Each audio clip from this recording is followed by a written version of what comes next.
vereador Alemão Duarte, Trabalho e Cidadania.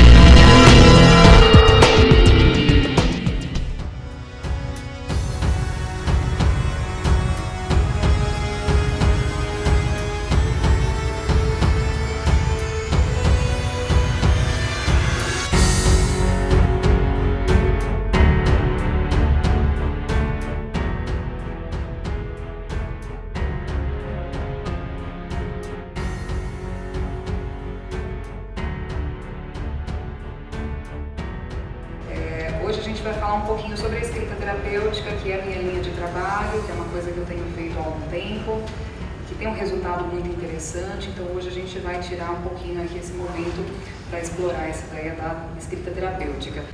Pensa naquela coisa que todo mundo tem, que a gente esconde, alguma coisinha, algum acontecimento da vida, alguma coisa que chateou, alguma coisa que você fez e você tem vergonha de contar, enfim, alguma coisa que você nunca dividiu com ninguém. Todo mundo pensou em alguma coisa? É? Então pensa um pouquinho, tira aqui 30 segundos para refletir como que você escreveria sobre essa situação. Para você.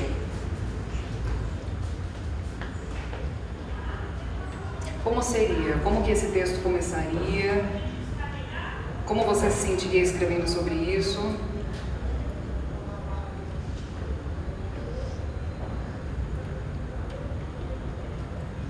Todo mundo pensou?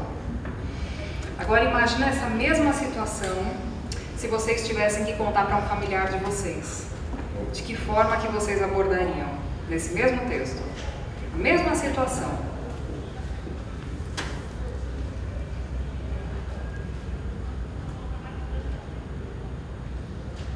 Todo mundo pensou?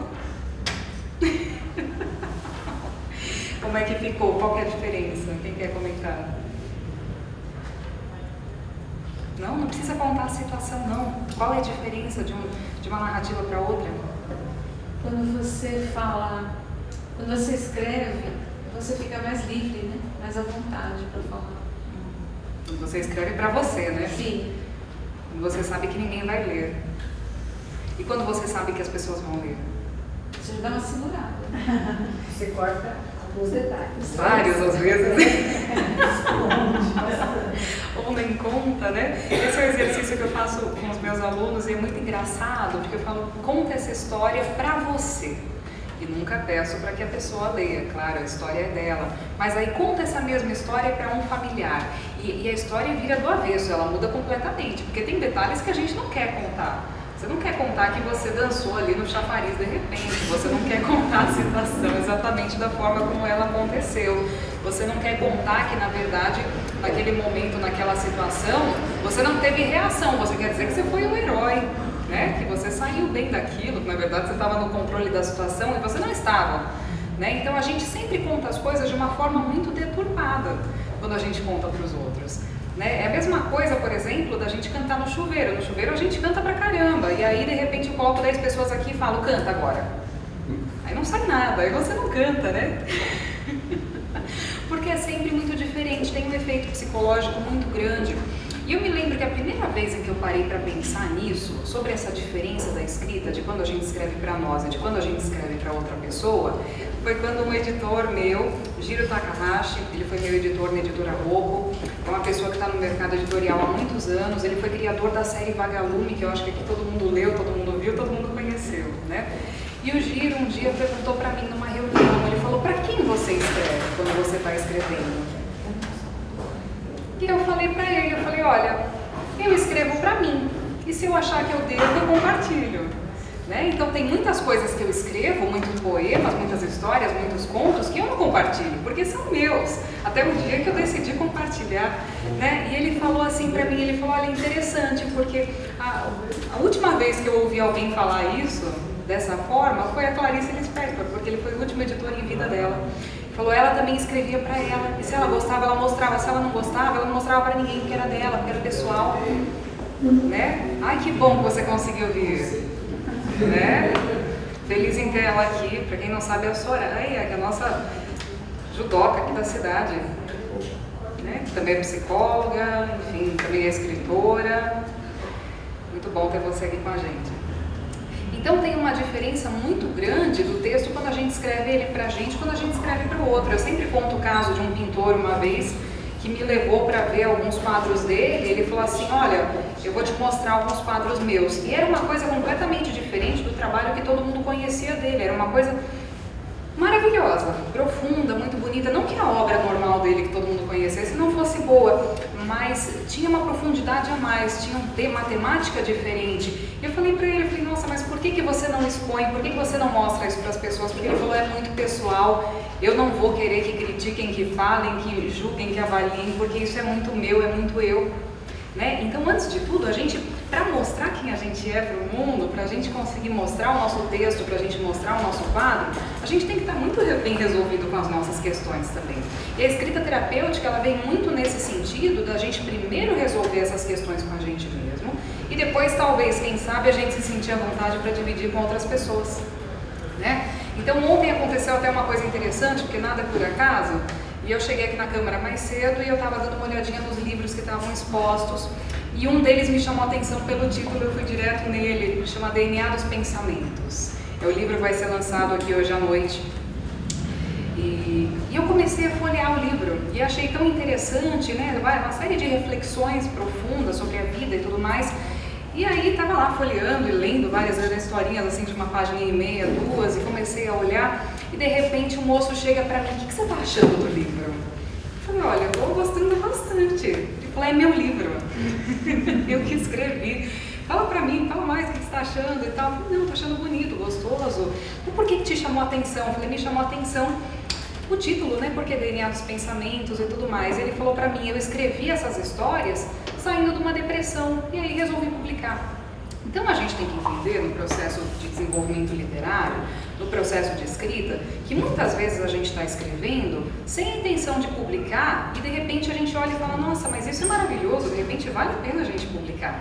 Muitos livros muito bacanas que ajudaram muitas pessoas, que foram muito importantes, foram escritos dessa maneira, sem a intenção de serem publicados, sem a intenção de serem livros, mas com a intenção de ser um desabafo, de ser uma expressão daquela pessoa que estava escrevendo. Então, eu diria para vocês, para ser um bom escritor também, a pessoa tem que entender muito de si mesma. Fala, a escrita é muito autobiográfica, e aí eu caio naquilo que eu falo sempre, né? A gente é autobiográfico até quando a gente não quer ser. A gente é autobiográfico o tempo inteiro, porque aquilo que a gente está escrevendo, a forma como a gente está escrevendo, diz muito da gente, diz muito da nossa história de vida, diz muito do momento que a gente está vivendo. Eu me lembro que quando eu escrevi meu primeiro livro sobre Mozart, eu era adolescente, e uma pessoa, amiga, deu esse livro para uma psicóloga ler. E ela me retornou depois de algum tempo e falou assim para mim, olha, minha amiga psicóloga disse isso e aquilo sobre o seu livro, ela fez esses apontamentos, essas coisas todas. E eu, na minha ignorância adolescente, olhei e falei, não, mas isso aí não está no meu texto. Nada disso que você está falando está no meu texto, né? A gente sabe que está, porque a gente fala tanto nas entrelinhas. Você lê um livro, se você tiver essa percepção, se você tiver esse outro lado de interpretar o ser humano que está ali por trás, você pega tanta coisinha, é como nas nossas aulas, eu tenho a sorte de ter aqui hoje algumas alunas minhas, né?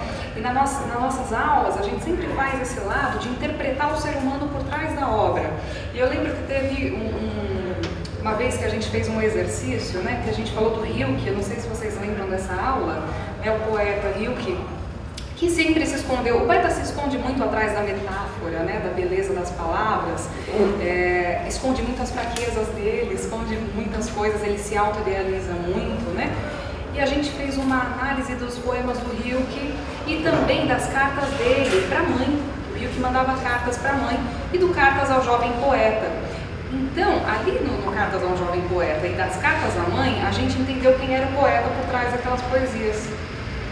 E aí você começa a ler a poesia com outro olhar, porque você começa a entender a temática, você começa a entender a voz daquela pessoa, por que ela fala o que fala, por que ela idealiza o que ela idealiza. Como, por exemplo, o nosso vereador alemão, se ele não tivesse sido alfabetizado aos 20 anos de idade, talvez ele não tivesse nunca despertado para esse lado da importância, né, da literatura na vida da gente, da alfabetização, e não faria esse trabalho incrível que ele faz. Então é aquilo que toca a gente, é aquilo que tem a ver com a nossa história pessoal. Então, quando você apura esse olhar, você se torna um escritor muito melhor e consequentemente, um ser humano muito melhor. Por quê? Esses dias eu estava vendo uma matéria no jornal El País, onde ele dizia assim, algumas técnicas para a gente se sentir menos sozinho. A gente está num momento de mundo, de vida, onde todo mundo se sente muito sozinho, não sozinho de companhia, mas sozinho de jornada mesmo, né? De você sentir que, caramba, com quem eu posso contar? Tem um monte de gente do meu lado, mas e aí, na hora que eu precisar, quem que está aqui realmente comigo, quem que não está? E o item número 7 ou 8 ali da listagem era escreva. Escreva sobre os seus sentimentos, porque você não vai se sentir sozinho. E aí, se vocês forem parar para pensar, a gente não fazia diário na escola? E as pessoas, algumas não davam nome para o diário, o meu amigo diário, né? O seu diário chamava Zé, né? Uma vez minha mãe me deu o diário dela para ler quando ela era criança, e o diário dela chamava Zé. Então as pessoas personificavam muito o diário. O diário tem uma coisa muito interessante que ele tinha um cadeado, né? A simbologia do diário é o cadeado. Por quê? Para quem que é aquele conteúdo? Ele é para você. Ele é para você. É o momento em que de repente você se permite ser você mesmo. E é o momento em que você se permite ser ambíguo, ter dúvidas. Porque a gente vive um conflito eterno na vida, né? Então, de repente, eu quero tal coisa, mas a minha criação diz que aquilo não é correto, e a sociedade acha que eu não deveria, mas eu queria. E a gente fica naquele conflito entre o que eu queria, entre o que eu deveria, entre o que eu posso, entre o que eu não posso. E assim vai a vida inteira, né? E quando você faz ali o seu diário, você tem condições de ser verdadeiro. Você está dizendo realmente o que você tem vontade, porque você não tem que mostrar nada, provar nada para ninguém. Tanto que os diários são a parte mais surpreendente das obras de todo mundo. Eu sempre falo, eu adoro os grandes autores e tudo mais, mas quando publicam os diários e as cartas deles, aí sim eu fico fascinada, porque você entende aquele ser humano por trás de tudo aquilo, né? Onde a pessoa está mais despida ali de todos os pudores dela, de todos os preconceitos, e ela está sendo ela mesma. Então você tem a chance de conhecer o ser humano verdadeiro por trás daquela obra. Então é um estudo sempre muito interessante e que a gente consegue desenvolver conforme a gente vai tendo mais honestidade com a gente. Porque no começo é muito normal que você não consiga falar sobre determinados assuntos. Quando você começa a escrever sobre você, é um processo muito doloroso. Porque você vai lá e você cutuca a ferida, né? Você vai lá, você encosta, porque ela está ali, né? Você tem que lidar com ela, você tem que aprender a lidar com ela. Tem um pesquisador americano, que eu gosto muito do trabalho dele, que é o Ben Bricker, que é um psicólogo, tem mais de 70 anos, ele dedicou a vida inteira dele à parte de pesquisa em psicologia relacionada à escrita, então ele tem muitos livros interessantes nesse assunto. E é muito engraçado, porque ele acompanhou, por exemplo, grupos de pessoas, como ele é uma pessoa que tem bastante tempo nessa área, ele acompanhou pessoas que fugiram da Segunda Guerra Mundial, eles vítimas do Holocausto, e ele fez um trabalho com vários grupos assim de pessoas que sofreram grandes traumas na vida, para avaliar a saúde física e mental dessas pessoas de acordo com a forma como eles lidaram com aqueles acontecimentos. Então ele tinha pessoas que nunca falaram sobre as coisas que passaram para ninguém, porque não queria chatear os filhos com aquilo, porque não queria lidar, porque queria fazer de conta que não aconteceu, porque era uma lembrança muito pesada, e nunca falaram sobre o assunto. E ele comprovou nas pesquisas dele que essas pessoas eram muito mais doentes do que aquelas que souberam lidar, aquelas que falaram sobre o assunto. E aí ele começou a fazer uma pesquisa onde ele pegou universitários e acompanhou esses universitários por mais de 10 anos na pesquisa dele, um grupo de centenas de universitários, onde ele propunha para essas pessoas que fizessem o desabafo, que falassem dos seus problemas, que falassem dos problemas com a família, das suas angústias, de todas as suas questões ali que não estavam bem resolvidas. E ele comprovou que ao longo do tempo essas pessoas iam muito menos no médico do que aquelas pessoas que não faziam, do que aquelas pessoas que não estavam nesse grupo. Porque falar é saudável. Tanto que quando a gente pega um ônibus, um avião, um táxi, qualquer coisa, a gente é capaz de contar a vida inteira e às vezes ser mais sincero com aquela pessoa que a gente não conhece, que a gente nunca viu, do que com os nossos familiares, porque de repente você não vai ser entendido. E a psicanálise vem nesse aspecto, porque a psicanálise é a terapia da escuta, mas não é qualquer tipo de escuta, porque escuta com um tapa na cara junto não é legal, né? Então de repente você sabe que você vai falar lá com a sua mãe, você vai fazer um desabafo com ela, mas ela é sua mãe, então ela vai estar preocupada com outras questões relacionadas àquilo que você está contando. Então ela vai se desesperar talvez mais do que você, e talvez aquilo não te ajude muito, porque às vezes a gente só quer alguém que escute a gente sem julgar. Só que você sabe que para a maior parte das pessoas com quem você vai falar, as pessoas vão, não, mas você não devia ter feito isso, mas por quê? Mas agora olha a situação, mas olha não sei o quê. Então você acaba não dividindo com as pessoas próximas, mas aí você entra num táxi e você conta a sua vida de cabo a rabo pro cara. E ele vira seu melhor amigo de infância ali em meia hora de corrida. Né? E você fala, meu Deus, como eu queria ter mais pessoas assim ao redor, né? Porque é escuta, mas não é qualquer tipo de escuta. A gente tem que se sentir bem para falar, a gente tem que se sentir à vontade. E quando a gente não encontra essa pessoa? A gente tem a escrita, né? Eu acho muito interessante porque esse autor desse livro, Penn Baker, ele é psicólogo há muitos anos e ele conta no livro que ele teve uma crise no casamento, que não estava indo bem, ele estava muito mal com aquilo. E ele não teve coragem de procurar um psicólogo. Porque ele disse que se colocou na posição contrária de paciente e ele achou muito estranho ir pagar para um desconhecido para falar dos problemas dele. Ele fala que naquele momento ele questionou todo o trabalho que ele fazia. Porque ele falou assim, no momento em que precisei, não tive vontade de procurar um desconhecido para falar dos meus problemas. Então eu escrevi. E ele escreveu incessantemente sobre aquilo, até que o problema acabou sendo resolvido. Porque tem uma coisa que é muito interessante que a escrita terapêutica promove. A gente, quando entende uma situação, a gente entende ela de forma global e fragmentada. Então vocês estão aqui hoje, mas vocês não estão prestando 100% de atenção no que eu estou falando. Ninguém está. Ninguém. Você está aqui olhando que de repente eu tenho um negócio brilhante no pescoço, estou tentando lembrar qual que é o nome disso aqui, é mandala. Aí você está olhando que aqui eu tenho alguma coisa, você está falando, meu Deus, será que é uma concha ou não é? Será que é minha miopia? Acho que eu preciso aumentar o grau, o que é isso? Ou sei lá, que raio é esse no pulso dela? Porque a gente, a cabeça viaja, né? A cabeça viaja, você está olhando e falando, nossa, mas que azul, faz tempo que eu não vejo esse tom de azul, né? Então a gente presta atenção, a gente está sendo provocado, a gente tem os sentidos muito provocados o tempo inteiro. Então a gente entende as informações de forma parcial. Você entendeu um pouco aqui do que eu estou falando, você entendeu um pouco do ambiente, você entendeu um pouco de cada coisa aqui que você está vendo, ouvindo e sentindo. De repente você está encostado aqui na cadeira e tem uma sensação bacana aqui da cadeira, porque gostosinho o tecido, porque... Então são muitas sensações ao mesmo tempo que a gente vive. E o cérebro entende isso de uma forma muito fragmentada. Então quando uma situação acontece pra gente, de repente, visualmente, aquela situação foi muito pesada.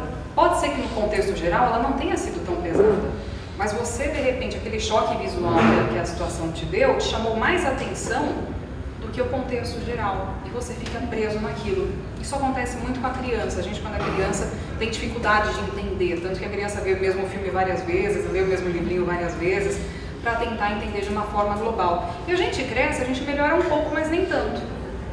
Então a gente continua entendendo as coisas de forma fragmentada. Quando você escreve sobre as suas ideias, ou você fala sobre elas de uma forma contínua, aprofundando, você consegue entender de uma forma global. Sabe aquela vez que você de repente conversou com um amigo, com uma amiga, e você fala, nossa, mas agora eu estou enxergando a solução? Mas agora eu estou entendendo? É verdade, agora me deu uma ideia, agora eu estou vendo que não era tão ruim assim, que não era tão complicado, porque a gente entendeu de forma fragmentada. No momento em que você escreve sobre aquela situação, você dá ao seu cérebro a oportunidade de entender de uma forma global, de ligar os pontos. Então, seu lado esquerdo e seu lado direito do cérebro vão se entender e você vai linkar aquela informação de uma forma bem global. Então, é uma vivência muito interessante que a gente tem da escrita terapêutica. Não é simplesmente você escrever e dizer assim, hoje eu fui até o mercado e eu comprei uma lata de ervilha e eu comprei... Não é isso. É aquela coisa assim, eu fui ao mercado e eu vi uma lata de ervilha e me lembrei da minha mãe, porque minha mãe fazia isso e fazia aquilo e me deixou triste. Uma lata de ervilha me deixou triste. Né? Porque de repente estou brigada com a minha mãe, alguma coisa aconteceu. Então assim, é explorar o sentimento por trás. A gente acaba não conseguindo expressar os sentimentos da gente. Então assim, se de repente fala, eu estou sentindo uma agonia. Sim, mas por quê? Não sei, é uma agonia. Estou sentindo uma angústia, uma coisa aqui no peito, mas o que que é? Por quê? Por que razão? Não, eu não sei, é uma angústia. Eu estou sentindo uma tristeza, mas por que? Não sei. Então a gente não sabe expressar os sentimentos, porque a gente não explora os sentimentos, a gente não se dá o trabalho de sentar para escrever e tentar entender e aprofundar aquilo. Então assim, eu não estou me sentindo bem. Ótimo. Por que não estou me sentindo bem? Coloca sempre um porquê na frente. Hoje eu estou me sentindo ótimo. Por que eu estou me sentindo ótimo? Tem que ter um motivo, sempre tem um motivo. Ah, porque é assim, porque a vida é assim, porque Deus quis. Gente, isso não é explicação para nada. E aí a gente se conhece de uma forma rasa, de uma forma superficial. E a gente vai passar a vida assim, sentindo amor sem saber que é amor, sentindo tristeza sem saber porquê da tristeza, sentindo angústia sem saber se realmente era angústia. Talvez não seja angústia, talvez seja outra coisa. Então a gente vive um momento que assim, um problema muito grande de vocabulário, de interpretação de texto, de tudo, onde as coisas estão muito misturadas. E aí vem da falta de leitura, vem da falta de vivência, vem da falta do sentir, né? Eu lembro quando eu era criança, tinha um livrinho, que era o livrinho dos sentimentos. Ele explicava direitinho cada sentimento, como é que era, como é que funcionava. Então, amor é isso, amizade é isso, a paixão é aquilo, para você entender as nuances, as diferenças, né? Dessas coisas todas que a gente cresce e deixa de entender. A gente deixa de entender, a gente confunde uma coisa com a outra, a gente acha que uma coisa na verdade não é nada daquilo, né? Então você que de repente quer se aventurar um pouco pela escrita terapêutica, meu primeiro conselho para você é: faça um diário, se proponha a fazer um diário, que não precisa ser diário. Você pode escrever quando você tiver vontade, não necessariamente você vai ter coisas para escrever todos os dias e nem vontade de escrever todos os dias. Eu mesma sou uma pessoa que eu só consigo escrever, seja uma coisa particular, seja no meu trabalho, eu sinto que a situação está se resolvendo ou resolvida ou finalizada. Quando a coisa ainda está ali no meio, que eu não estou entendendo de onde veio nem para onde vai, eu não consigo escrever sobre aquilo, né? Então tenta começar a escrever falando um pouquinho de você, falando um pouquinho das coisas que te chatearam na sua vida ou te deixaram feliz, né? Das coisas que te fizeram bem. Tem algumas coisinhas que você pode usar, você pode pôr uma música que tem a ver com aquele clima, mas assim, se você vai escrever sobre uma coisa feliz, se preocupe em colocar uma música feliz, né? Se vai escrever uma coisa mais complicada, coloca uma música mais tranquila, mais meditativa, né? Porque isso ajuda muito no processo de escrita. Eu gosto muito de trabalhar ouvindo música. E até tem uma coisa engraçada, porque quando eu escrevi sobre Mozart, eu comecei a colocar as músicas do Mozart. Eu falei, para entrar no clima, né? Então assim, estou escrevendo sobre Mozart, vou ouvir Mozart para ver se entro aqui no clima. Aí eu comecei a ver que aquilo me deprimia. Porque a música clássica é mais intimista, né? É uma coisa assim, as músicas dele são muito bonitas, mas era uma coisa assim que aquele violino meio solitário, eu estava sentindo falta de alguma coisa, sabe? Aí eu coloquei a Cher. Eu escrevi o livro do Mozart ouvindo o Netinho da Bahia. O Mila, Mil e Uma Noites de Amor com Você. E foi uma maravilha, porque eu percebi que eu produzia no ritmo da música. Então, quando eu ouvia uma música mais tranquila, mais devagar, uma coisa assim mais lenta, eu escrevia devagar. Quando eu ouvia uma música mais rápida, eu escrevia mais rápido. Então, eu consegui escrever um livro em 15 dias. Uma coisa recorde, foi incrível. Então tem muitas formas que a gente pode usar para a gente se inspirar. Vai para um lugar que é gostoso para você, né? Você gosta de ficar na varanda da sua casa, escreve na varanda. Teve uma casa onde a gente morou uma vez que tinha um quarto e tinha um closet, e o closet dava para um banheiro que era tão grande, e eu vou falar para vocês, eu gostava de escrever no banheiro. Eu adorava escrever naquele banheiro. Eu pus um puff no banheiro e eu ficava escrevendo no banheiro. Porque você fechava a porta assim, você não percebia que era um banheiro, porque era um espaço tão grande, tinha uma luz bonita, né? Coisa de fotógrafo, né? Então assim, luz bonita. E eu me sentia tão bem naquele banheiro. Era o lugar da casa onde eu me sentia bem para escrever. E lá eu escrevia e produzia pra caramba. De repente eu ia para outro lugar e não me sentia tão bem. Então a gente tem que entender que às vezes a gente não está produzindo, às vezes a gente não consegue fazer alguma coisa, porque o ambiente não está ajudando, porque a gente não está se sentindo à vontade. Eu já tive gente que eu vi que não conseguiu fazer diário, porque depois a pessoa foi perceber que era por conta do caderno. Porque a pessoa não gosta de linha, e ela comprou um caderno com linha, então ela ficava incomodada na hora de escrever. Isso acontece. Ou não tem linha, a pessoa se sente perdida, porque ela precisa de uma linha ali para se guiar.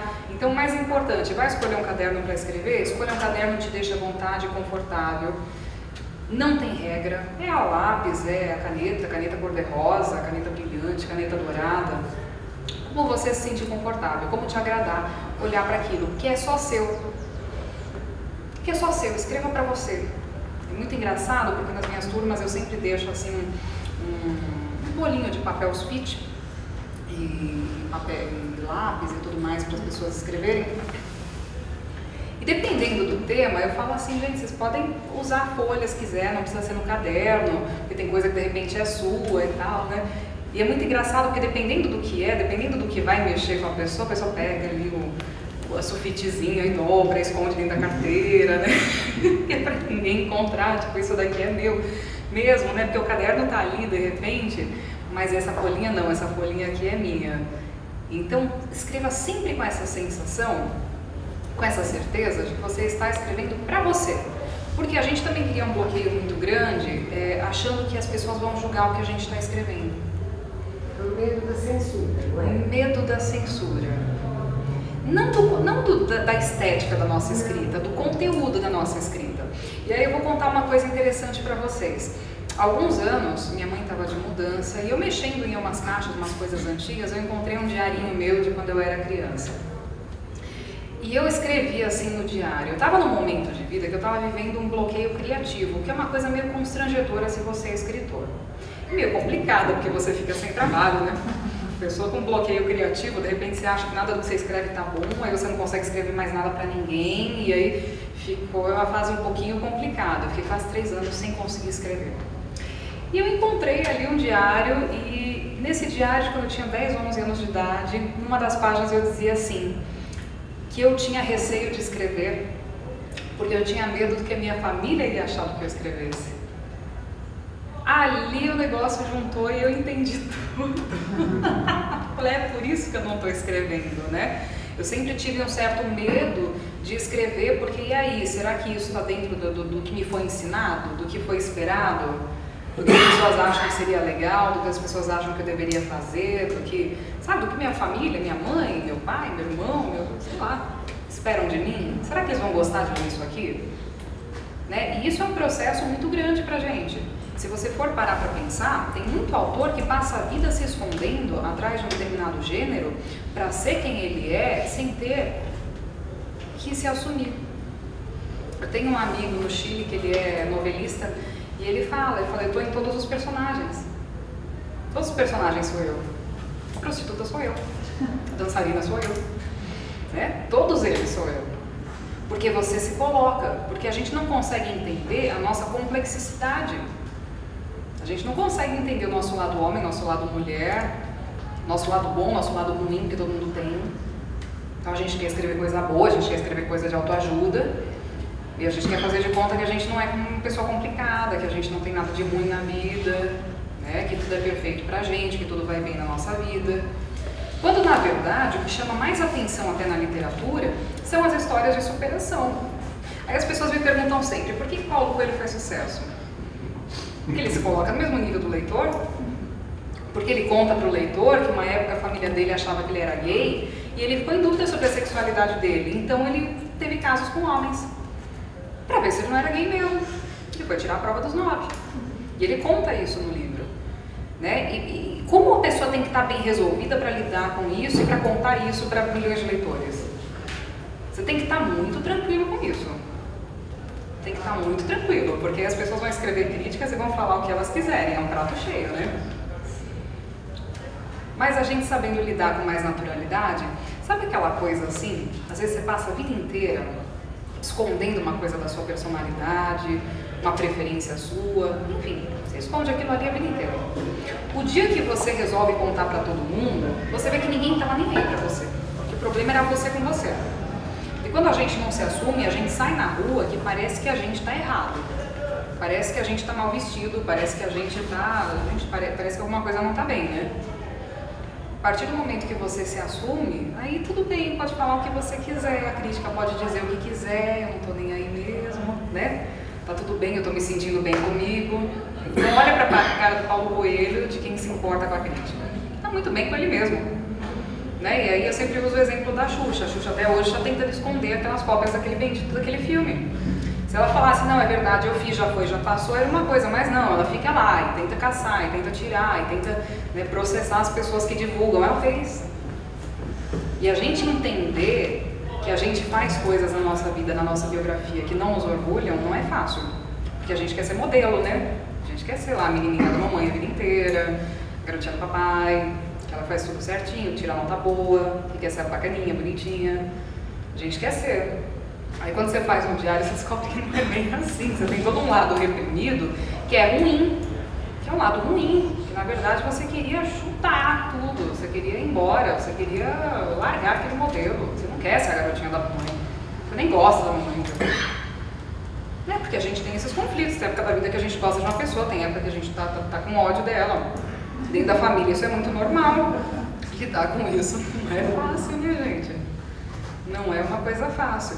Mas é muito interessante, porque a gente começa a ver, por exemplo, eu percebi em algum momento da vida que eu estava escrevendo biografias de outras pessoas para não ter que lidar com a minha, para não ter que pôr a minha no papel.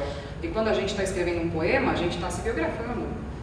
Quando a gente escreve um conto, a gente está se biografando, a gente está dando ponto de vista. Eu falei, gente, eu sou a pessoa que está em cima do muro, né? Eu sou essa pessoa, agora não mais. Mas assim, até um certo ponto, eu fui entender isso depois com a psicanálise, que aí fui fazer uma formação em psicanálise para melhorar a minha escrita também, para me entender melhor, porque eu entendo e acredito muito que o primeiro passo mesmo para o processo de escrita da gente, do nosso desenvolvimento literário, é o autoconhecimento, para a gente saber justamente aquilo que aquela psicóloga disse lá atrás, olha, estou vendo no texto isso aqui, insegurança, não sei o quê, porque está tudo ali, está tudo guardado, e hoje eu leio o texto e falo, olha, é mesmo. Tá tudo aqui, tá tudo guardado. Porque você sente quando a pessoa não está sendo natural no texto. Quando você começa a explorar esse lado seu, você começa a entender ele nas outras pessoas também. Aí você começa a ler os textos e fala, nossa, mas isso aqui não combina com essa pessoa. Isso aqui não tem nada a ver, isso aqui está superficial, o que a pessoa está escondendo por trás disso aqui, o que ela está querendo dizer, qual é a mensagem que ela está tentando passar, quem que é essa pessoa por trás disso aqui que eu estou lendo. Então é uma coisa muito complexa e muito interessante de se estudar, de se pensar. É um conceito muito bacana de trabalho e que rende pra gente um material muito grande, porque quanto mais você se conhece, quanto mais você consegue descrever os seus sentimentos, mais você consegue descrever o seu personagem, mais você consegue descrever aquilo que você está falando no seu texto, aquela mensagem que você quer passar. Mais próximo do seu leitor você consegue ficar. Então isso torna você, sim, um escritor cada vez melhor. E aí você não precisa ser aquele cara que escreve de uma forma super rebuscada, você não precisa ser aquele cara que escreve de uma forma complexa para que o seu texto seja bom, porque seu texto é acessível. Então mesmo que a linguagem seja simples, o conteúdo está acessível, está verdadeiro. Sabe aquela sensação de você ler alguma coisa, você fala é libertador, porque você fala, nossa, não sou eu somente que passo por essa situação, tem outras pessoas que passam. E aí, por que esses livros de inspiração, de motivação, de autoajuda, de histórias de superação vendem tanto? Porque a pessoa está se dando oportunidade nesses livros de se despir realmente em frente ao leitor e mostrar, eu sou essa pessoa. E eu falo muito isso no meu processo de escrita de biografia. Porque tem momentos da vida em que a pessoa não está pronta para lidar com certas coisas. Ela não está. Ela não quer falar sobre aquilo, e você tem que saber respeitar esse momento. Porque tem coisas que, de repente, até o fim da sua vida você não vai saber lidar. Se você não se propuser a saber lidar, você não vai saber lidar com aquilo. Você não vai conseguir falar, você vai evitar. Vão entrar no assunto e você vai fazer de conta que aquilo não existe.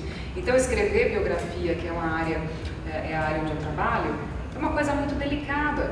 É uma coisa muito delicada, porque você tem que estar sempre com muito entendimento e muito cuidado em relação à pessoa a quem você está biografando. Será que é o momento para essa pessoa falar isso? Por que muita gente espera a terceira idade, né, estar com uma idade mais avançada para falar sobre certos assuntos? Você já ouviu aquele negócio assim, agora que a pessoa está mais velha, ela não liga mais para nada?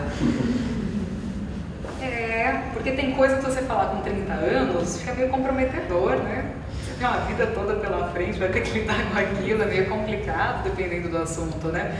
Aí com 80 você pode. Você fala, já fiz tudo que eu podia fazer. Na cabeça da gente você lida dessa forma, né? Tipo, agora já vivi tudo que tinha para viver, então agora não devo mais satisfação para ninguém. Então vamos lá, vamos contar tudo para todo mundo. Por isso que os livros de memória são sempre muito interessantes nessa idade, né? Eu sempre falo que o Sidney Magal, a gente teve a ideia da biografia em 2012, que faz um tempinho já, 6 anos, e a gente levou 5 anos para começar a trabalhar. Ele me deu um nó.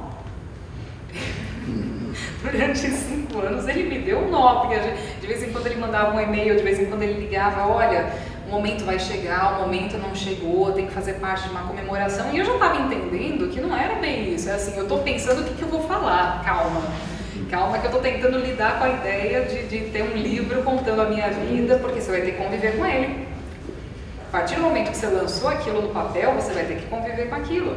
E o livro é uma coisa muito definitiva, né? Porque o jornal, a revista, amanhã já veio outro no lugar, e semana que vem, então é uma coisa muito rápida. Daqui a pouco ninguém mais tem, só um ou outro que guardou. O livro não, ele está lá, né? Está lá na sua estante, né? De todo mundo, agora lida com isso. Então é muito normal em biografia a pessoa se arrepender de alguma coisa que falou. Depois pedir para recolher, dizer que não era bem aquilo, tentar mudar a história. Você está tudo gravado lá que o cara falou aquilo, mas aí depois ele quer dizer que não era bem aquilo, não era bem assim que a coisa funcionava, né? E é uma coisa muito interessante para a gente explorar também na escrita terapêutica, que são as coisas que a gente herda da família. Esse é um tema que eu gosto bastante. Então, na escrita terapêutica, é muito interessante você observar as coisas que você traz que vêm da sua herança familiar, que vem da convivência. Então, você pode também se propor a escrever um pouco sobre aqueles padrões que a gente tem dentro da família. Então, o que minha família pensa sobre tal coisa? Né? O que minha família pensa sobre o sucesso, por exemplo? Minha mãe, meu pai, meu tio, meus avós, qual que era a crença deles sobre o sucesso? Que aí a gente vai entender muito sobre a crença da gente, porque a nossa crença é uma mistura de tudo isso, de toda essa herança que a gente recebeu. Porque a gente não é assim tão autêntico. A gente não é, por mais que a gente queira, a gente fala, sou tão diferente da minha família, eu sou tão outra coisa. Não, você não é. Você é uma mistura de tudo isso, você está tentando ser o oposto e você está caindo na mesma história. Porque é o que acontece com todo mundo. Na verdade, a gente está lá, a gente ouviu muitas coisas na nossa infância que são crenças daquele núcleo familiar onde a gente cresceu, e a verdade é uma coisa muito variável, porque a verdade da minha casa é completamente diferente da casa da minha vizinha. Que é completamente diferente da tua casa, e da sua. A verdade varia muito, porque de repente para mim sucesso é uma coisa maravilhosa, para ele, nossa, meio caminho para as coisas darem errado, para ele ali é coisa de gente metida. Então cada um tem o seu próprio conceito sobre cada assunto. E quando você começa a entender esses conceitos seus, que na verdade vêm muito lá de longe, tudo fica mais fácil. Tem um livro muito interessante do Carlos Wizard, que é o dono das franquias Wizard. Não sei se vocês já leram esse livro, como é que chama mesmo? Milionário que há em você? Desperte Milionário. Desperte Milionário que há em você, onde ele fala sobre a trajetória dele. É muito interessante o livro porque ele conta que ele já era dono de várias franquias e ele tinha R$3.000 na conta dele. Dono de várias franquias, conhecido no país inteiro, e todo o patrimônio dele era R$3.000. Porque ele gastava o que ele ganhava. Então ele conta como que ele deu essa virada, essa volta por cima, de se entender, de organizar realmente as contas dele para que ele tivesse um patrimônio, né? E nesse livro ele conta a história da mulher dele, que ele fala que ela fritava o bife. Então antes de fritar o bife, ela cortava o bife no meio, fritava uma parte, colocava num pratinho, fritava a outra parte e aí servia. E ele não entendia o porquê daquilo, né? Por que tem que ser o bife feito em 2 partes, se a frigideira tem espaço para fritar ele inteiro? Ele falou, não, porque a minha mãe me ensinou assim. Aí ele foi falar com a sogra. Não sei, minha mãe me ensinou assim. E por Deus a avó estava viva para dar uma explicação, né? E aí a avó explicou, ela falou assim, não, porque quando eu casei a frigideira que eu tinha era muito pequena, então o bife não cabia inteiro, eu cortava ele em 2 partes para dar para fritar o bife inteiro, mas tinha que ser uma parte de cada vez. E o tempo passou, 2 gerações depois, as pessoas ainda estavam cortando o bife no meio para fritar, mesmo tendo uma frigideira desse tamanho, porque aprendeu desse jeito, a gente não questiona. Então na escrita terapêutica a gente passa a questionar esses valores todos. Por que a gente frita o bife em 2 partes? Por que a gente faz tal coisa? O porquê que isso? Depois que eu passei a fazer uma análise da escrita, a usar a escrita terapêutica na minha vida e fazer uma análise mesmo, foi muito interessante, porque eu passei a perceber alguns padrões, algumas coisas de família que me fizeram assim rir muito e entender muita coisa. Então, até foi engraçado que um dia desses minha avó estava em casa. Eu tinha escrito sobre isso, sobre os valores da minha família naqueles dias. Então eu estava muito com esse assunto na cabeça. E minha avó estava em casa e ela viu um vestido meu novo, né? Nossa, mas isso aqui tem cara de coisa cara, né? Que bonito, eu tinha ganhado de presente o vestido. Falei, uma marca cara, um vestido caro. Nossa, mas quanto que custa? Eu falei, avó, mais ou menos, sei lá, X. Com esse valor eu teria comprado 3. Aí eu olhei assim, eu falei, nossa, agora tudo fez sentido. Tudo fez sentido, porque meu pai age da mesma maneira e a gente foi ensinado a agir da mesma maneira. Então assim, você gostou dessa camiseta, ela custa R$200, mas não compra essa camiseta. Compra 3 que você não gostou. Pra ter 3 e não uma. Né? É verdade. Não. É minha mãe, gente. Não, minha mãe não. Isso veio do meu pai. Mas aí me fez lembrar uma situação quando era criança. Eu queria uma sandalinha dessa, estava na moda, uma meiliça, um negócio assim. E eu queria muito aquilo lá. E eu lembro que na minha cabeça ficou até gravado, que eu queria tanto, o negócio custava R$60.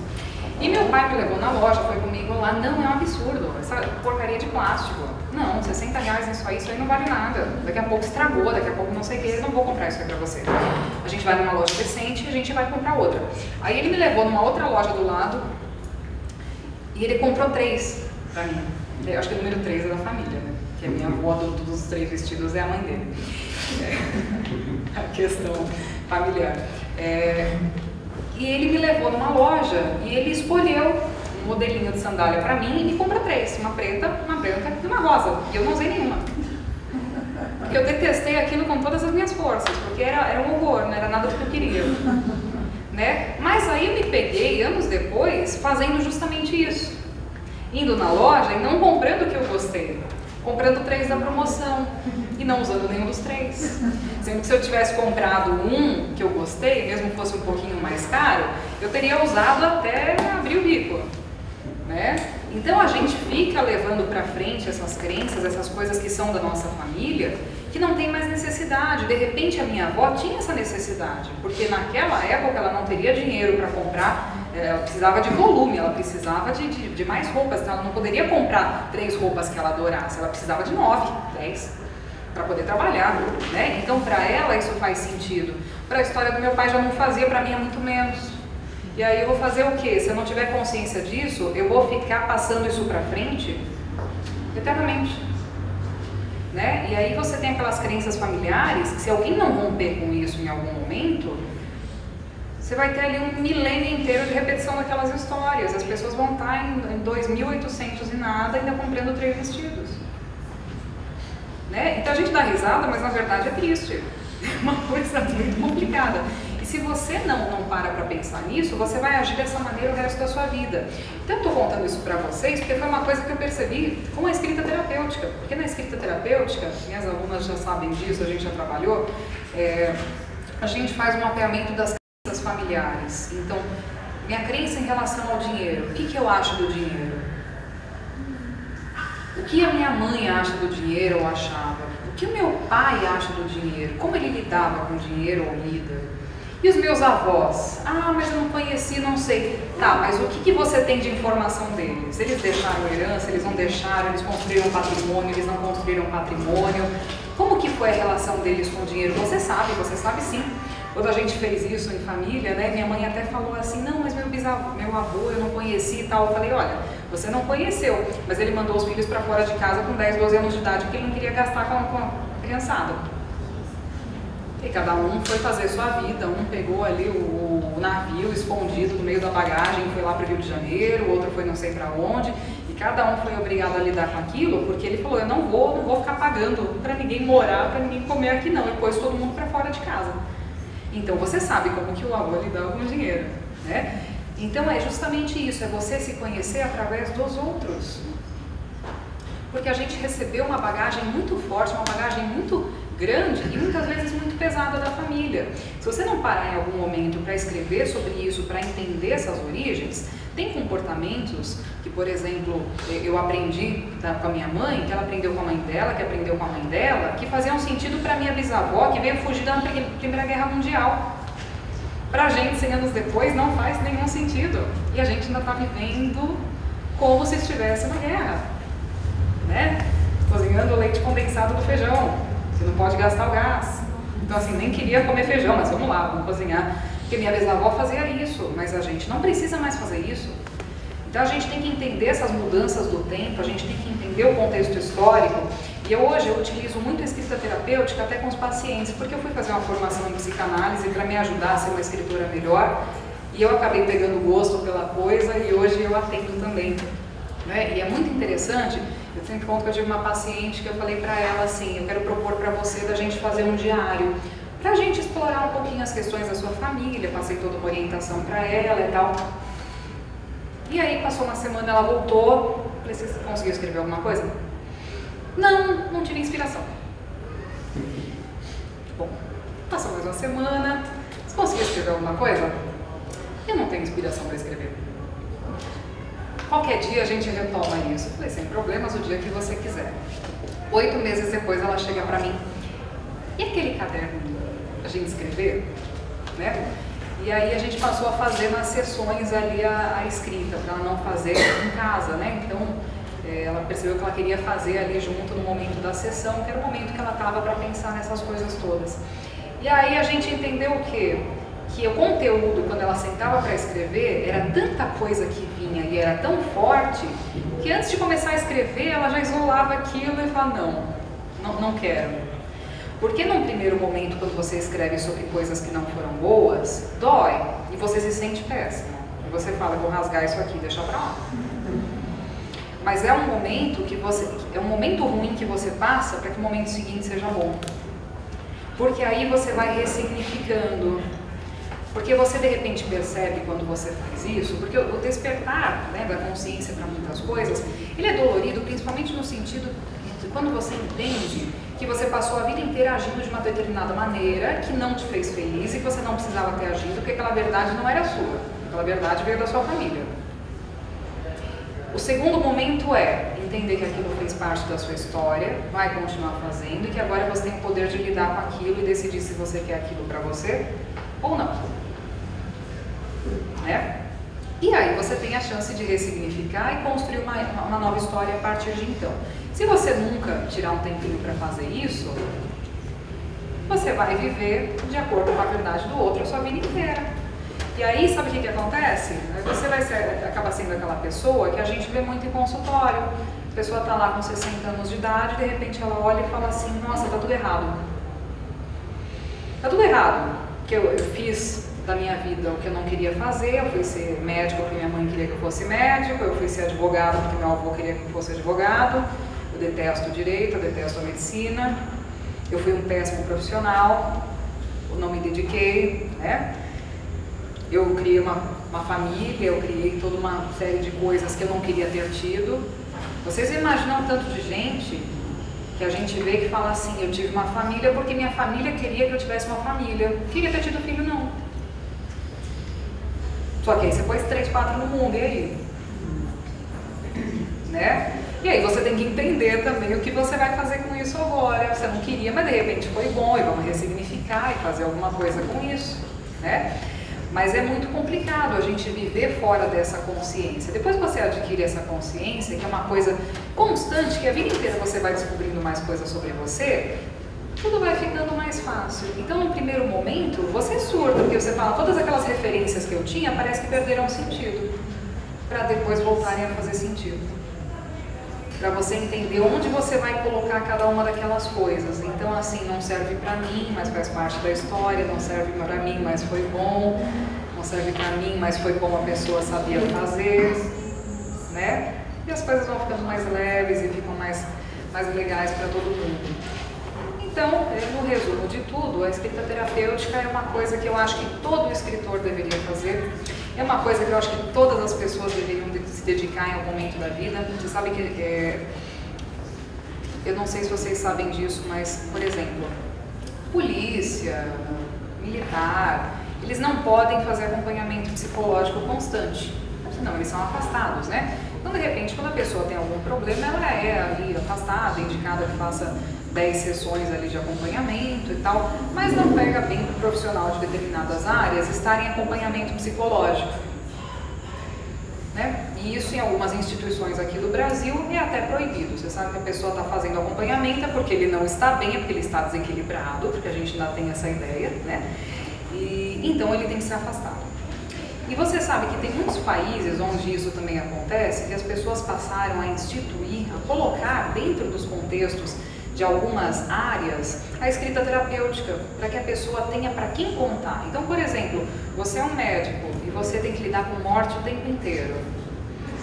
Você deveria estar no acompanhamento psicológico o tempo inteiro, para ver como aquilo te afeta, para você não levar aquilo para casa, para você não misturar aquilo com a sua vida pessoal, mas de repente você não pode, porque vão olhar torto para você, vão achar o cara meio desequilibrado, ele não consegue lidar com isso, porque ele veio fazer medicina, porque para jogar pedra assim tem um monte, né? Ou aquele delegado que de repente o cara lida com morte o dia inteiro, com problema, com crime, com isso. Eu conheço um delegado que infartou 2 vezes em cena de crime, que era cena de morte de criança, não sei o que, as 2 vezes ele infartou em cena de crime. E não pode passar por atendimento psicológico constante, né? Então a escrita terapêutica vem como uma opção até nesse meio, até para essas pessoas. Nos Estados Unidos se usa muito isso, para que a pessoa tenha para quem contar. Então você tem, por exemplo, até um psicólogo que o tempo inteiro lida com problemas dos outros, e ele usa ali a escrita terapêutica para colocar para fora os sentimentos dele em relação àquela situação.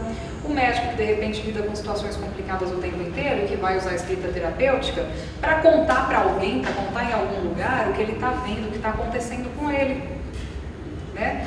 Então isso é muito interessante. Dentro da polícia se usa muito, em outros países, dentro do exército. E é uma coisa que a gente aqui no Brasil está descobrindo agora só. É recente que a gente está começando a usar a escrita terapêutica. E o que é mais legal, que eu acho que tem muito valor, que é muito interessante, é que cada vez mais a gente está conseguindo descobrir grandes talentos da literatura através da escrita terapêutica. Então, de repente, a pessoa vem para fazer um curso de escrita terapêutica, começa a pôr algumas coisas para fora e de repente ela viu que aquilo fez sentido, alguém leu, ela resolveu mostrar para alguém, achou bacana, achou que ajudou e aí ela publica. E aquela pessoa que começou a escrever de uma forma muito terapêutica, com intuito de autoanálise, se tornou um escritor, como o moço aqui que está lançando o livro hoje, que a partir das 7 vai autografar aqui, que escreveu um livro muito bonito, muito interessante. Ontem eu cheguei mais cedo aqui no evento e eu li várias páginas, que estava tão gostoso de ler, sabe? Uma coisa profunda, gostosa, reflexiva, e que veio de um momento difícil. Então, assim, eu sempre digo que a gente tem vários tipos de pessoas. A gente tem a pessoa que pega uma coisa boa e transforma em uma coisa ruim.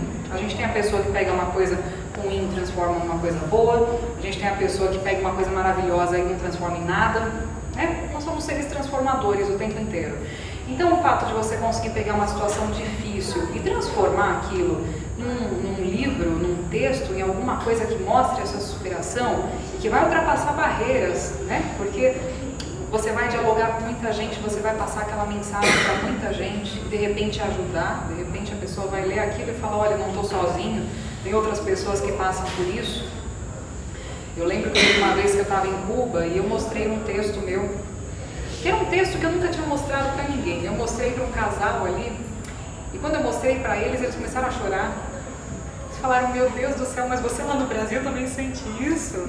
Porque eu achei que era coisa daqui, que a gente está vivendo essa situação difícil, essa pobreza, essa escassez das coisas, né? Você vê lá, eles têm tráfico de papel sulfite. É muito louco isso, porque não tem como comprar as coisas. Então, agora dizem que está melhorando, está abrindo um pouquinho mais. Mas assim, um clima complicado, e eu falei, não, isso é universal, né?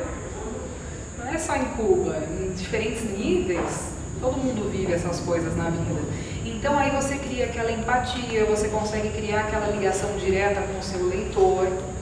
E aí que vem a escrita terapêutica mais uma vez para fazer esse canal de acesso seu ao leitor. E é o que faz, é o que torna completamente diferente o teu material, aquilo que você está produzindo, aquilo que você está escrevendo. É o seu diferencial. É o quanto você consegue ser verdadeiro, o quanto você consegue colocar de você ali dentro daquele texto. Por que as coisas da Clarice Lispector estão aí até hoje? Por quê? Você sabe que a editora Rocco hoje, o faturamento dela, ela se sustenta só com a obra da Clarice Lispector. Para você ter uma ideia. E ela foi uma pessoa que em vida muito pouco faturou em direitos autorais, porque as tiragens do livro dela eram sempre 1000 livros, 2000 livros no máximo, e hoje são tiragens de 50 mil livros. E nunca parou de vender. Coisa que nas últimas décadas só vem aumentando e vende, vende, vende. E se você conhecer um pouco da biografia dela, você vê que a obra tem tudo a ver. É ela. Tá ali, né? Quem vocês conseguem pensar assim, vocês lembram que tem muito a ver a biografia da pessoa com a obra dela? Quem que vocês lembram? Os livros do Paulo Freire, por exemplo. Paulo Freire. Até para ver a imagem. Simone de Beauvoir. Bishop. Elizabeth Bishop. Muito interessante, né? Tem muito a ver mesmo.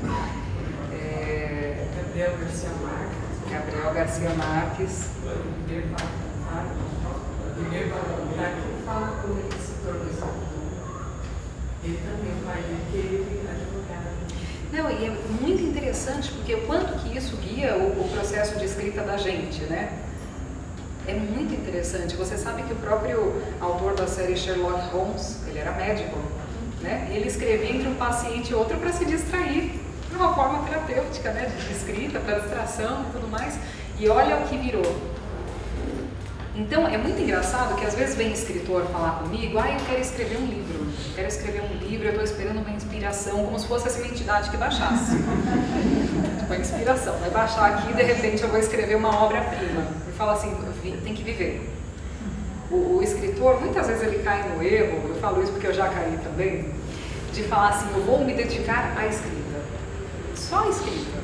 Aí você se tranca em casa, você se coloca a escrever e você não produz nada que presta. Nada.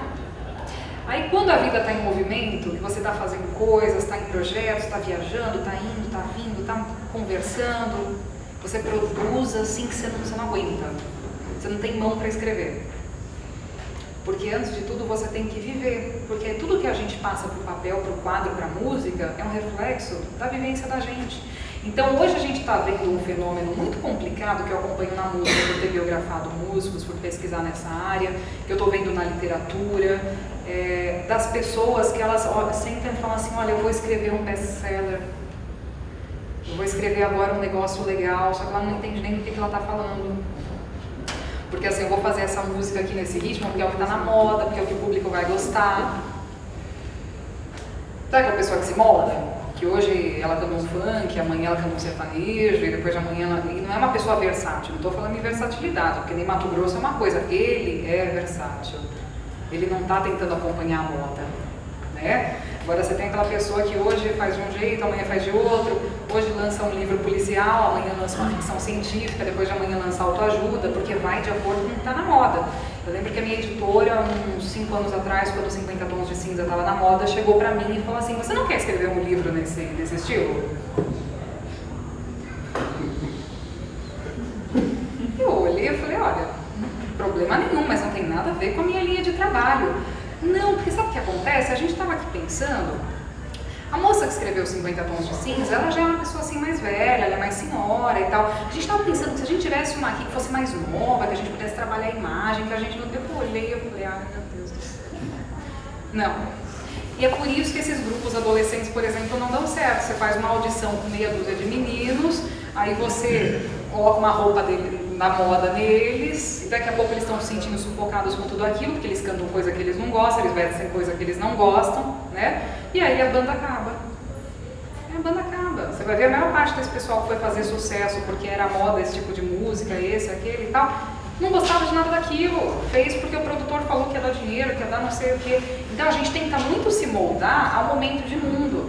E as pessoas que conseguem ser elas mesmas, ser autênticas, elas imprimem o selo dela, o carimbo delas no que elas produzem, e isso se torna temporal. E aí você tem a chance de criar um verdadeiro sucesso. Aí você tem a chance de, por exemplo, ser um Shakespeare, que hoje, séculos depois, a gente ainda lê, ainda é importante pra gente. Né? Você tem a chance de ser uma Clarice Lispector, que foi tão autêntica, que até hoje a gente lê, até hoje a gente respeita, até hoje a gente gosta. né? Uma Cecília Meirelles, que era uma dona de casa e escrevia sobre o que sentia, e olha só o que ela se tornou. Nenhuma dessas pessoas acordou um dia e falou assim: ah, eu quero ser famosa, eu vou ser uma grande escritora. Não, porque certas coisas não se planejam. Você faz. Você faz. E você faz como diário, você faz para você. E se você achar que deve dividir com o mundo vai receber. Então, o primeiro passo para a gente escrever, para a gente ser um bom escritor, seja um bom escritor para você. Seja um bom escritor sobre você. E aí você vai ter a chance de ser um bom escritor para o mundo. Muito obrigada, muito bom estar aqui com vocês. E eu espero que vocês consigam se propor a fazer alguns desses exercícios e que a escrita ajude vocês de alguma maneira.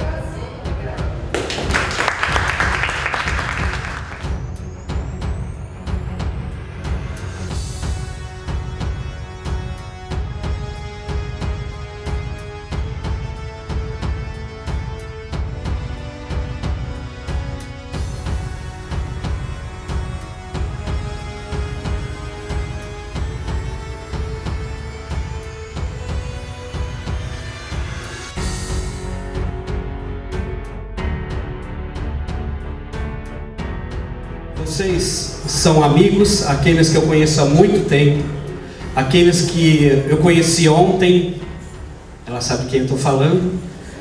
Eu tenho uma grande satisfação de ter vocês no meu coração.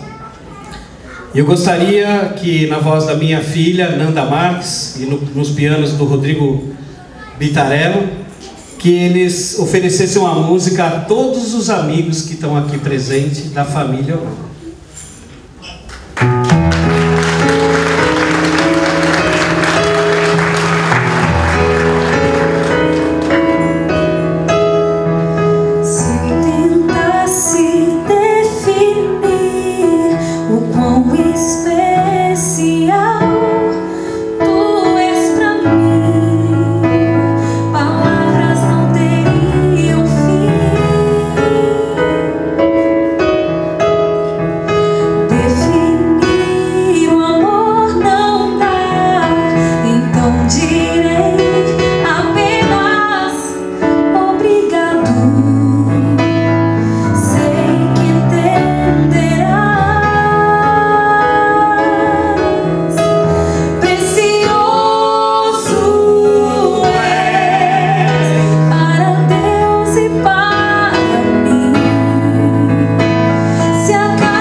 Tudo que eu consigo é imaginar a riqueza que existe dentro de você. O ouro eu consigo só admirar, mas te olhando eu posso a Deus adorar. Tua alma é um bem que nunca envelhecerá. O pecado não consegue esconder a marca de Jesus que existe em você. O que você fez ou deixou de fazer não mudou o início. Deus escolheu você. Sua raridade não está naquilo que você possui ou que sabe fazer. Isso é mistério de Deus com você. Quem conhece canta, diga: você é um espelho, diga. Não chore se o mundo ainda não notou. Já é o bastante Deus reconhecer o seu valor. Você é precioso, diga. Puro de ouvir. Se você desistiu, Deus não vai desistir. Ele está aqui pra te levantar se o mundo te fizer cair. O ouro eu consigo só admirar, mas te olhando eu posso a Deus adorar. Sua alma é um bem que nunca envelhecerá. Diga assim, ó. O pecado não consegue esconder a marca de Jesus que existe em você. O que você fez ou deixou de fazer não mudou o início, porque Deus escolheu você. Sua raridade não está naquilo que você possui, mas que sabe fazer. Isso é mistério de Deus com você. Você pode fazer um coral e dizer assim, diga: você é um que reflete a imagem do Senhor. Não chore se o mundo ainda não notou.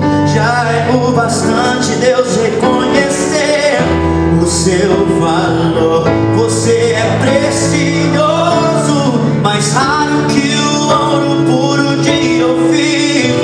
Se você desistiu, Deus não vai desistir. Ele está aqui pra te levantar se o mundo te fizer cair.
pelos vales e montanhas, pelos rios e pelo mar. sonhos simples, amigos que um dia até fiz chorar. Amigo que disse adeus, sem saber se iria reencontrar. Amigos à beira da fogueira, sob a forte luz do luar, que me disse nos olhos sobre seus encantos, seus sonhos a sonhar. Sonhar em ter uma tica menina, menina pura, pura tica no olhar, que seja itinerante, seja minha no amor e pra dançar. Sonho com seu vestido rodado e colorido, em movimento e com fogo no olhar. Uma paixão além da vida, além do que se possa imaginar. Eu tenho tantos amigos, amigos de cantoria, violão, pandeiro, chapéu, faca, punhal. Amigos raivosos, risonhos a bailar. E amigos que nunca deveriam se afastar. Eu tenho tantos hermanos que meus olhos não se cansam de lembrar. Amigos distantes, amigos que estou conhecendo agora, e meu coração cigano, em lágrimas, se põe a bailar.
Yo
gente que vai e que vem pelo caminho que vou. Vou caminhando em busca do tempo que perdi, vou em busca do amor. Em busca do tempo perdido, vou sem saber onde ir. Talvez já fui esquecido por quem no tempo perdi. Tento fugir da lembrança, mas só consigo encontrar coisas que o tempo levou, sem que eu pudesse notar. Reina o silêncio e eu continuo a procurar. O manto negro se estendeu e eu não posso parar. Muito obrigado.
Agora nós vamos ouvir o pronunciamento do oficialmente escritor, Davi da Marques.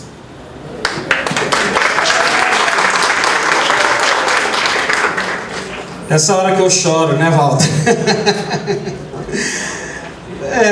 Eu escrevi tanta coisa e para esse momento agora, e depois de tanto falar, escrever, eu percebi que não cessam a quantidade de coisas que eu quero falar para vocês. Então eu vou ser breve aqui.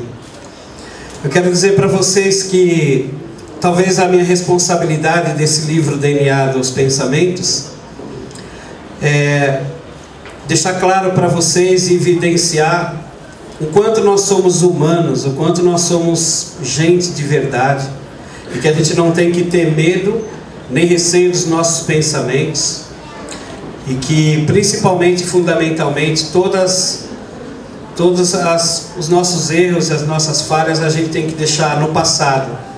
Me disseram uma vez que não é tão importante a pedrada que a gente leva, mas é de fundamental importância a gente deixar a pedra para trás.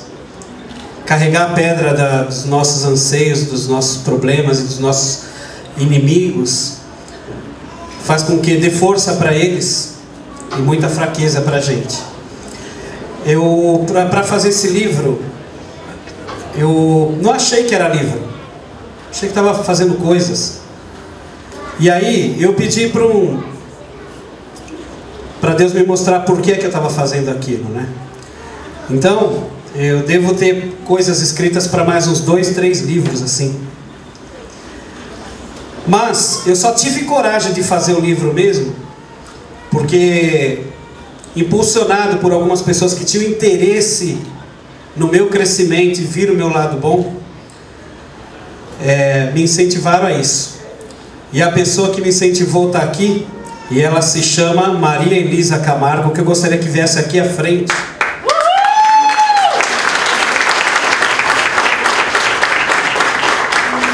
Professora há 30 anos, e eu dava aula de violão para ela, e ela falava para mim assim, Davi, todo mundo pode ser talvez um professor de língua portuguesa e ensinar, mas nem todo mundo tem a condição de expressar em palavras da forma que você faz, da forma popular que você faz. E eu quero humildemente te agradecer, te pedir perdão pelas minhas falhas, né? Não sou um escritor, eu estou aqui ocupando o lugar de muitas pessoas que vão estar aqui por causa da lei do alemão, se Deus quiser. E eu não me considero um escritor, eu fui apenas impulsionado por essa pessoa aqui, que me encorajou e me tirou lá do fundo e falou assim: Davi, você tem conteúdo, você tem valor. Davi, nós precisamos que você mostre para nós o seu pensamento, mostre para o mundo. Então, muito obrigado, Maria Elisa Camargo, muito obrigado.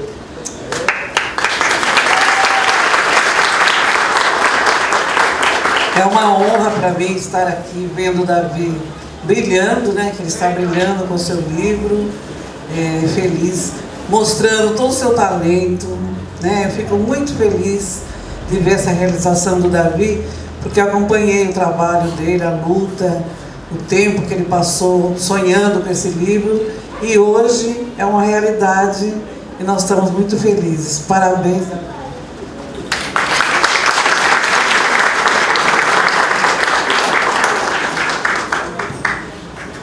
Ouviremos agora o pronunciamento do vereador Alemão Duarte, autor da lei que instituiu a Semana Municipal de Literatura. Primeiro, boa noite a todos e todas. Eu estou vivendo, Davi, um momento na minha vida de muita emoção, e estar aqui hoje faz parte de várias emoções na minha vida. E eu, Léo, não vou mais preparar nenhuma fala, porque as pessoas que já vieram aqui já prepararam a minha fala. Porque a lei 9759 de 2015, sempre faço um agradecimento a todas as leis minha aprovadas nesta casa. Eu nunca tive nenhum voto contrário dos vereadores. Então eu sempre agradeço a todos os vereadores e vereadoras. Eu estou no segundo mandato. Para mim é um orgulho de saber que ontem nós tivemos aproximadamente 100 pessoas. Davi e Valéria estavam. Hoje eu acho que a gente passou de 200 e poucas aqui, às 250 pessoas. E quando fala da Semana de Literatura, é também para incentivar a leitura, incentivar a música. E eu amanhã lanço, eu chamo de 4º livro, é sobre um trabalho que eu fiz do TCC, sobre o analfabetismo, no sítio dos Viana. Mas eu trago no primeiro capítulo os 500 mil anos de história antes de Cristo, com olhar do analfabetismo. Depois, segundo capítulo, a história do Brasil. E depois, o meu terceiro capítulo é meu TCC da pós-graduação da Direito de São Bernardo do Campo. E depois mais 7 contribuições que eu pedi para as pessoas escreverem. Mas é dizer, Davi, do orgulho, vou até pedir mais permissão para o Léo, Jerônimo, Davi, Valéria, porque ao vocês chamar 2 educadoras, me permita eu chamar assim, porque eu sou um eternamente apaixonado pelo Paulo Freire. Em minha segunda edição do livro, eu não poderia não fazer uma homenagem ao Paulo Freire. Por isso que eu chamo de educador e educadora, e o aluno educando. Quando o aluno está com a palavra, eu falo que o aluno é educador e a professora vira educando, porque é a troca de experiência. Pois bem, eu vou rapidamente, já me apresentei, eu sou o vereador Leomon Duarte, estou com o segundo mandato, mas cheguei em Santo André, dia 8 de abril de 84, já tinha feito os meus 20 anos, e eu não sabia ler e escrever. Então minha primeira biografia eu falo disso, fiz a minha segunda edição, a convite do Léo, Davi. O Léo é danado esse cara. Eu cheguei numa reunião e ele falou: você sabia que hoje você tem que começar a preparar uma poesia? E eu fiz parte de um grupo de 20 pessoas que a gente escreveu a poesia. E o que é legal nisso? Que a gente começou a descobrir os amigos que cada um fazia. E hoje aqui eu tive a oportunidade, junto com o meu companheiro que está nos acompanhando ali, assistir uma palestra da Bruna Fonte, onde eu descobri mais algumas coisas do olhar ao ler um livro. Olha que maravilha, né? Mas a dizer que eu estou muito feliz em todos vocês estar aqui, feliz por Davi estar escrevendo aí seu primeiro livro, que é muito difícil. Você falar do DNA dos pensamentos, eu imagino, eu estou curioso para iniciar já essa leitura. E a Valéria, parabéns, nós temos um total de 8 livros que vão ser lançados essa semana. Nós estamos na segunda semana. Eu acho que o nosso... Esse número subiu? Foi para 10. Já é 10, olha que maravilha. O nosso desafio é, quem sabe para o ano que vem, aqui não vai caber, nós vamos ter que alugar, quem sabe, um salão, porque nós estamos fazendo uma homenagem a um escritor que pouca gente conhece, que é o Guido Fidelis, que nasceu 25 de fevereiro, mas a família, em dialogando com a gente, eles quiseram comemorar a morte, que é o dia 16 de agosto. Luiz Gonzaga foi dia 2. Então, aí você está aqui hoje, uma pessoa que escreveu 33 livros e lançou 32. A filha trabalha aqui no fórum. E hoje chegar aqui e ver a Isabel. É Isabel? Isabelle. Tocando acordeon. Olha que maravilha. Aí na hora que a Isabel sai, entra uma pessoa aqui que deve ter os seus 70, lendo uma poesia. Olha que maravilha. Eu não aprendi a tocar acordeon ainda. Agora, eu tenho um desafio. A minha filha começa a fazer aula de violino na semana que vem na escola Davi. Minha filha tem 13 anos. Ela já toca um pouquinho. Eu não aprendi ainda, mas Davi, um dia você vai na minha casa, porque lá eu tenho acordeon, 80 baixo, vermelha. Eu tenho bumba, é bumba que chama? Bumba? Zabumba. Eu tenho um triângulo, eu tenho um violino, eu tenho um violão, então chegar o pessoal lá dá para fazer uma festa, porque eu gosto. E aí a semana de literatura não é só a questão do livro, é a questão da educação. Educação desde as crianças. Eu tenho visitado algumas creches, eu falo para nossas educadoras a importância da educação do filho pela música. E aí vocês vão ter oportunidade. A segunda edição está à venda e amanhã é o lançamento do meu livro Alfabetizar, Construir Sonho. E aqui nós estamos construindo cada sonho. Parabéns pela música, parabéns pela filha, logo logo é neta, uma netinha. Parabéns, e parabéns, você canta muito bem. Também fazendo aula na Escola do Davi. Eu termino desejando uma boa noite a todos e todas. Eu fico aqui no gabinete número 20. Eu sempre falo algo, e vou terminar agora. Eu não saberia dizer qual seria o destino da minha vida se a Marlene Totestini, lá da Nelson Cardim de Brito, em 84, quando eu precisei do certificado de 4ª série, eu não sabia ler e escrever, e ela me deu. E foi assim que eu fiquei meus 31 anos e 6 meses na Volkswagen do Brasil. Eu tenho orgulho, Davi, de ir na Rua Madagascar, na casa da Marlene, levar tudo isso como uma devolução do carinho que ela fez para esse cearense caçulo de 16 irmãos e irmãs, que eu parabenizo toda essa festa, desde ontem até sexta, a meus queridos pais, que Deus já levou pela força e pela coragem, e eu quero dizer que eu não vou parar.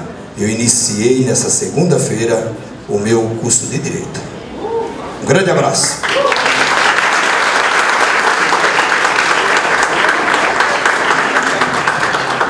Obrigado, Alemão. Agora nós vamos ouvir a nova escritora, Valéria Vendramin.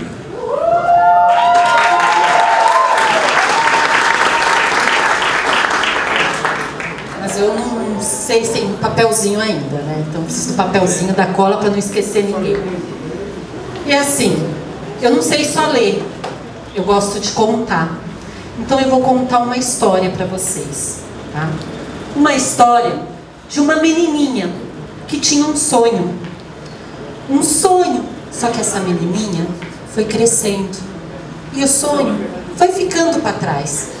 Mas esse sonho era muito secreto. E ela não contava para ninguém. O tempo foi passando. Ela não se acreditava. Não acreditava em si. Não se julgava capaz. Mas ela se formou. Cresceu. Virou uma professora, hoje ensina crianças. Mas mesmo assim, esse sonho foi ficando para trás, porque ela não acreditava. Até que um dia, um amigo apareceu na vida dela, mostrando que podia, que ela conseguia, que ela era capaz, e que ela podia pegar aquele sonho pequenininho, que estava guardado lá, na época que ela fazia o magistério, ela poderia escrever. E com isso, esse amigo a incentivou. A partir daí não parou mais e começou a escrever. Só que essa menininha, ela adora crianças, adora ensinar crianças. No começo, ela até tentou trabalhar com os maiores, não deu muito certo. Então ela decidiu contar suas histórias, contar o que sentia através das crianças. E a partir daí começou o primeiro livro infantil. E hoje essa menininha está aqui para agradecer. Agradecer ao Pai Criador, que se não fosse Ele, nenhum de nós estaríamos aqui. Agradecer aos meus alunos, alguns já foram, alguns ainda estão aqui, as minhas crianças, que eu amo demais, aos meus sobrinhos, que contavam história, aos meus primos, que agora tudo adultos, né? Que também contavam história para eles desde quando eu era menininha. Queria agradecer aos meus pais, minha mãe, meu pai, que sem vocês eu não estaria aqui. Vocês me deram a vida, vocês me educaram, me deram todo o caráter, a personalidade para eu tornar-me a mulher que eu sou hoje. Muito obrigada pela vida que vocês me deram. Queria agradecer também ao meu marido, Alessandro, que está sempre me apoiando, que mesmo que eu sei que eu faço algumas coisas que ele não gosta, né, que a gente sempre faz, mas deixa pra lá, ele faz de conta que não vê e manda eu seguir em frente. Muito obrigada. Obrigada por você estar na minha vida. Queria agradecer também a minha filha, Bárbara, que tem pouca idade, 15 anos, mas tem muito. Eu aprendo com ela. Cada dia que passa, eu aprendo, ela me ensina. Você tem assim uma sabedoria fora do comum. Você é a razão do meu viver. Muito obrigada. Queria também agradecer Fabiana, minha coordenadora, que desde quando eu entrei na escola Anjo Gabriel, a Adriana Campos, que é a diretora, está aqui, sabe muito bem disso, me deu grandes oportunidades. Eu aprendi muito nessa escola, aprendi coisas que eu nem imaginava. E Fabiana, muito obrigada por você sempre falar que eu podia contar a história, que eu tinha que seguir em frente, que eu tinha que ir. E hoje eu estou aqui também graças a você. Muito obrigada. Gostaria também de agradecer, em especial, a você, Davida Marques. Pensei que ia escapar. Só que eu tô tremendo. Ó, vou até ler, viu? Você que acreditou que eu sempre era capaz. Você que falava assim, não, você consegue, você vai gravar o CD, vai conseguir. E tava ali, você entrou com o pé e eu entrei com a bunda, né? Aí foi lá. Me deu um empurrão. Obrigada por acreditar em mim, mesmo quando eu mesma já não acreditava mais. Quando eu mesma já estava querendo largar de tudo. Gratidão por ter colocado você na minha vida. Muito obrigada.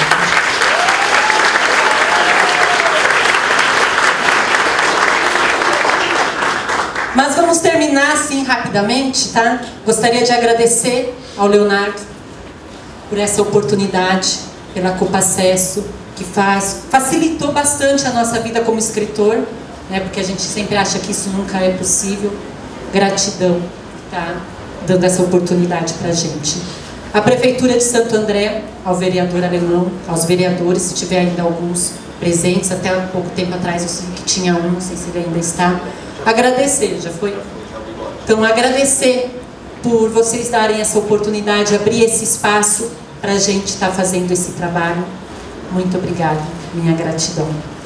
E agradecer a todos os meus amigos, todos os amigos que estão aqui, nossos, todos os nossos familiares, que de alguma forma, direta ou indiretamente, sempre ajudaram para que tanto eu, agora eu falo por mim e por você, Davi, estivéssemos aqui. Porque também sem vocês, a gente também não é nada. Muito obrigada. O sonho é o que move nesta vida. Portanto, nunca deixe de sonhar. Acredite e siga em frente. E o meu muitíssimo obrigado, a minha eterna gratidão a todos vocês.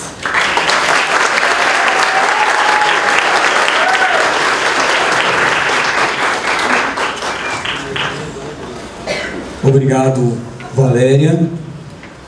Nós passamos a palavra agora para a saudação final do coordenador da Semana Municipal de Literatura e presidente da Copa Acesso, Leonardo Campos. Obrigado, Jerônimo. Vou cumprimentar aqui o vereador Alemão Duarte, esse momento especial. Davida Marques, grande Davi, Valéria. Vou ser bem breve. Em breve porque essa noite já se estendeu e tudo que aconteceu aqui já diz tudo, né, o que significa exatamente o que estamos vivendo nesse momento.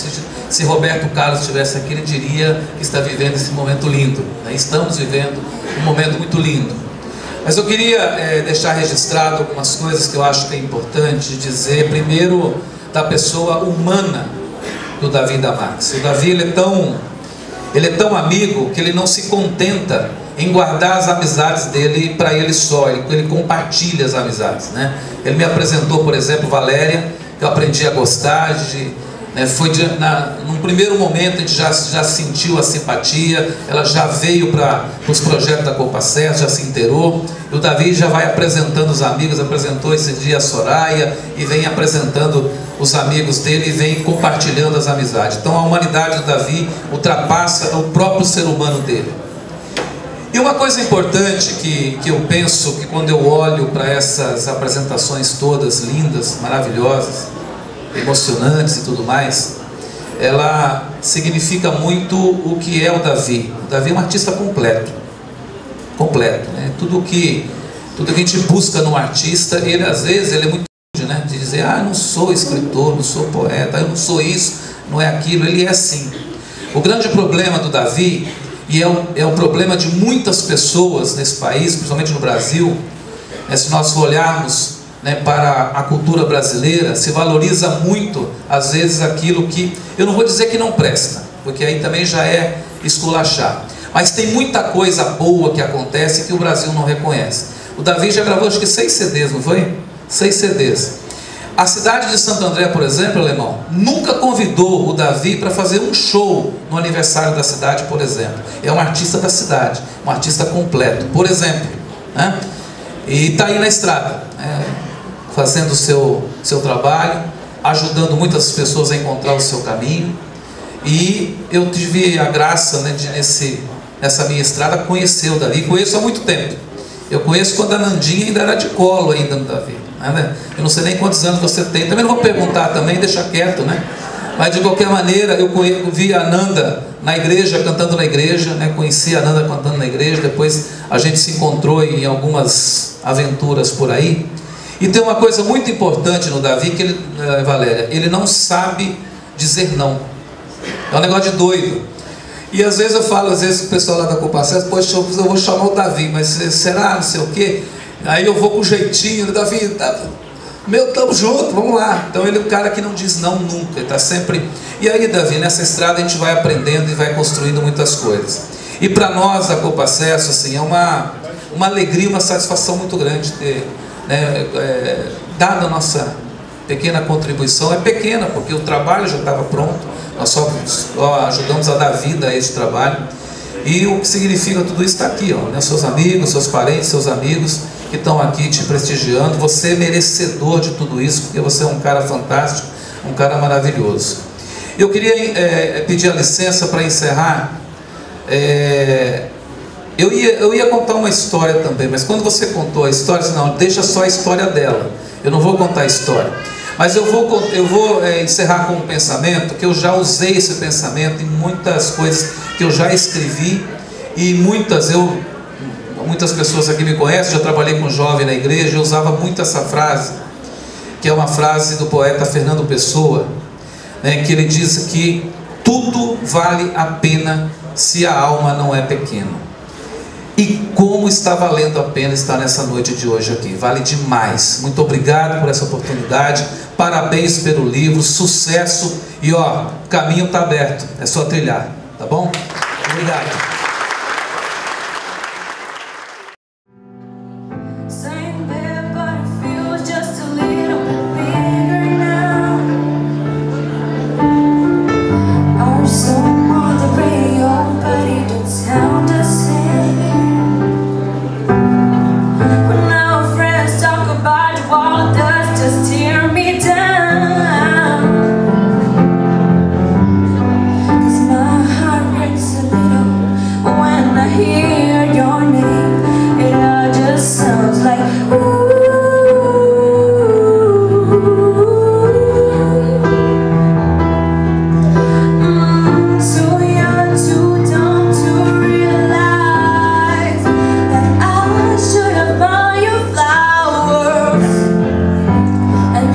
Your hand.